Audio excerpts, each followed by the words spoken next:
Hey there pioneers! In this video I'm going to show you how you can make a fully functional fabricator in Subnautica 2.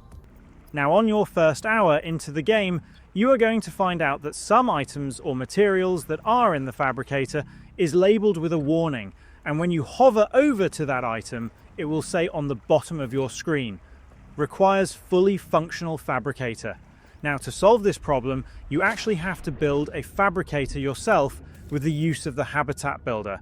Just make sure you have it on your hand, press down right click and go to interior facilities. The fabricator is going to need one piece of titanium, one piece of copper and one piece of quartz. Place it down wherever you want inside your habitat, and once it's done, open it up and you can see that none of the materials have a warning label on them anymore. And that's about it on how to make a fully functional fabricator in Subnautica 2. If you found this video helpful, please leave us a like or comment and subscribe to the channel for more quick dive guides. Thanks for tuning in, and I'll see you in the next video.